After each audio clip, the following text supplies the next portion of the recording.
Global quality infrastructures index క్వాలిటీలో council of India 5వ స్థానాన్ని సొంతం చేసుకుందని బెంగళూరుకు చెందిన ఎన్ఏబిఎల్ డైరెక్టర్ ఆర్ శ్రీకాంత్ తెలిపారు. ఆంధ్ర విశ్వవిద్యాలయం సివిల్ ఇంజనీరింగ్ విభాగంలో గుణవత్ యాత్ర పేరుతో ఎన్ఏబిఎల్ అక్రిడిటేషన్ అవగాహన సదస్సు నిర్వహించారు. ఈ కార్యక్రమాన్ని ఏయువిసి ప్రొఫెసర్ జి శశిభూషణ్ రావు ప్రారంభించగా ముఖ్య వక్తగా ఎన్ఏబిఎల్ డైరెక్టర్ ఆర్ శ్రీకాంత్ పాల్గొన్నారు.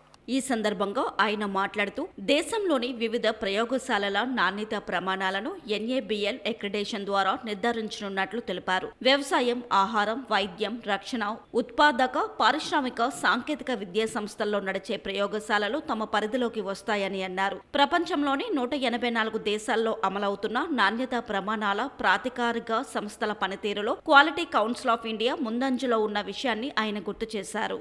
Today, accreditation has become an inevitable requirement for the industries today.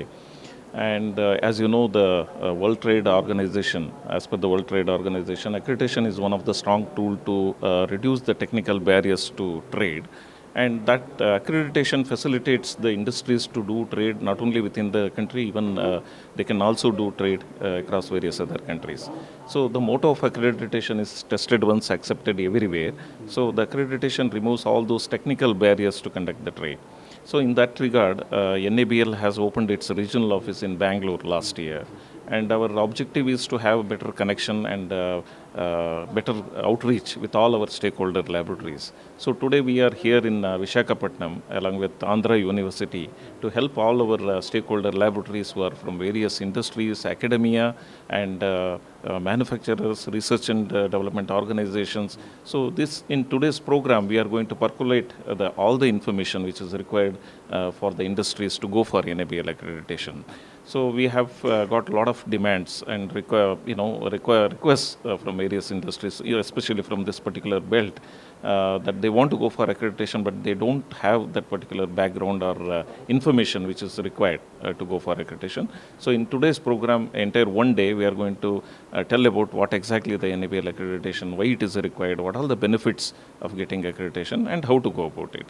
So a lot of initiatives have been taken by the Quality Council of India and NABL to come down towards stakeholders and give all those informations which are required to go for accreditation.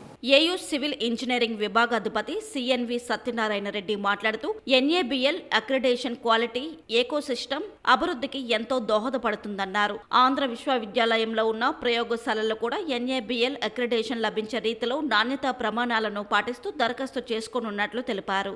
ఇప్పుడు institutions అన్నిటికీ కూడా NAAC, NBA accreditation ఎలాగైతే ఉందో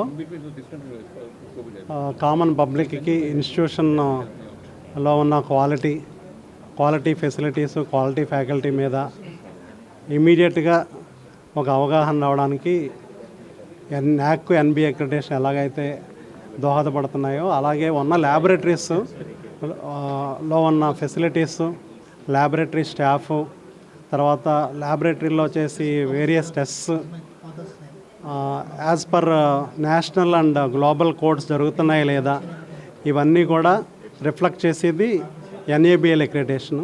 ఈరోజు మనం ఎక్కడైనా బయట even blood testing, diagnostic ల్యాబొరేటరీస్కి వెళ్ళినా కూడా మీరు NABL అక్రిడిటెడ్ ల్యాబొరేటరీ అని బోర్డు చూడవచ్చు. సో అదే విధమైన అక్రిడిటేషన్ ఇంజనీరింగ్ కళాశాలలో ఉన్న అన్ని ల్యాబొరేటరీస్కి, అలాగే ఈవెన్ సైన్స్ కాలేజీల్లో ఉన్న ల్యాబొరేటరీస్, కెమిస్ట్రీ, ఎన్విరాన్మెంటల్ సైన్స్, తర్వాత marine living resources, pharmacy laboratories, so అన్ని ల్యాబొరేటరీస్కి కూడా ఈ NABL అక్రిడిటేషన్ అవడం అన్నది ఇప్పుడు ఆల్మోస్ట్ కంపల్సరీ.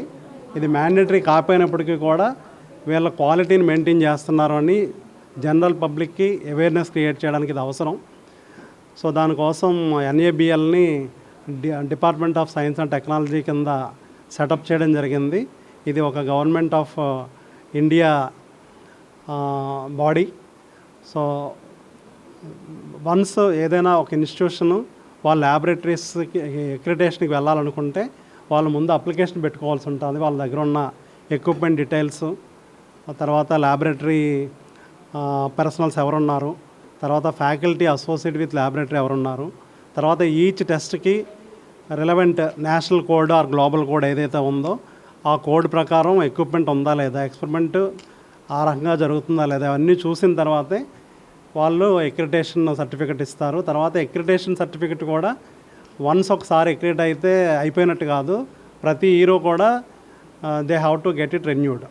సో ఎన్ఏబిఎల్కి మళ్ళీ రెన్యువల్కి అప్లై చేసుకుంటే వాళ్ళు మళ్ళీ వచ్చి అప్పుడు ఉన్న ప్రజెంట్ స్టేటస్ బట్టి మళ్ళీ అక్రిడిటేషన్ ఇవ్వడమో లేకపోతే అన్నదే డెసిషన్ తీసుకుంటారు.